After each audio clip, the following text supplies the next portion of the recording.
day 18.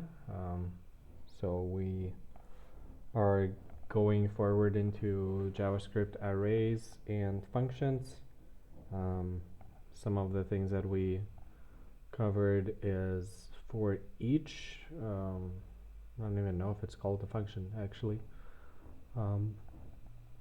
But basically what for each does is it takes an array, so a list of elements, and instead of running for cycle and getting each element out of the array individually, we use this for each.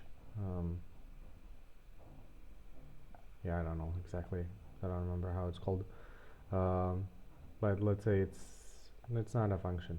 Anyway, this for each ability, let's call it that, of JavaScript, and then it prints out each element from the list with number of the order, and yeah, and then you have the list. Another way to do that is using map function or map ability from JavaScript. What this does, it actually allows to make changes to the array, and it creates a new array that's empty. Same amount of elements, same index numbers, but nothing in there. So yeah, and then we also tried using join, and what we used that for was to take different elements with HTML attributes added to the values from the array, and then joining them together so they go in one line, and then we can just plug it into HTML and then it works. And then so we learned also filtering. Actually, let me show you some of the code. Oops. So here's for each. We have array, and then in console log,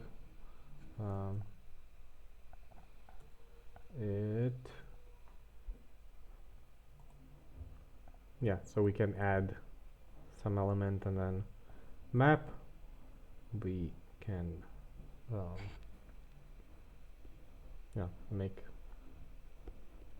make this element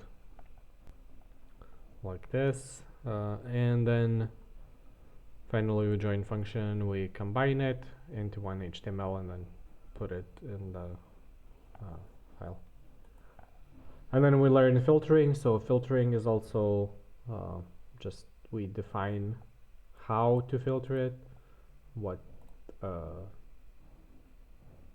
values, or call them parameters, where we need to put arguments in. Arguments are the values that we put in. And then what it has to do. So in this case, it takes the index number, it divides it by 2, and then if there's nothing left, so basically if it divides by 2 nicely,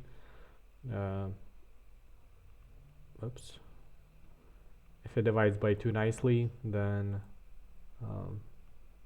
we print just those. So it basically filters the even numbers. So that's what we covered yesterday, and then we have quite a bit more homework. So I've started this next task. This is the code for it. So all I did was I made sections for each exercise, and I defined the circle and defined that this would go in line. The rest of it is done with JavaScript. So first exercise is I needed to put 14 h1 tags with number 4 and 14 h1.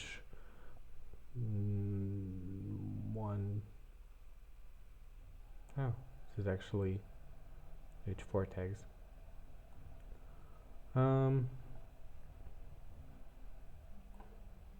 actually, let's change that quickly. So it has to be H4, and this has to be H4.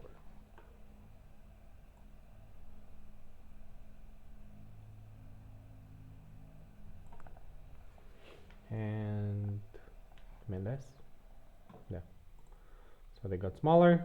That was the idea. They had to be in line. And then the second exercise is making random numbers. So this is the random function that we were given. As I understand, it's the basic one.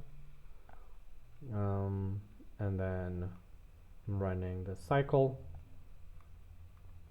So until index number is 44, keeps adding 1 and adding this value, which is the span for the element here, and the random number in between 14 and 44, which is what it asks for.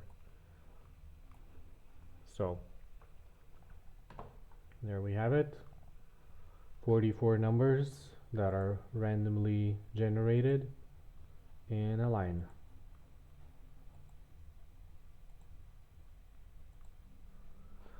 And then the third task is to make 14 circles in a line.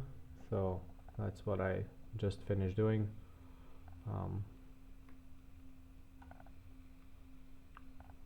So yeah, I defined the circle in style CSS and then just made this until the index number is 14. I run this code, and to this variable keep adding the this piece of code. Keeps adding and adding. This, what this does is basically the same thing as I would take the variable. I would write this. Well, actually, that's a better idea. So take the variable, write it here, write plus, and these are exactly the same. So this plus equals means the same as I would add the same variable to itself. Well, the same variable to whatever is after equal. So there you have it, day 17, and we should be getting into APIs next week. For now, we'll, I think, work on the I don't remember how it's called, a website that we're building from Figma Design with the team. So it's going to be our Friday. And before the class, I'm hoping to get some of the homework done. And yeah, that's the update for today.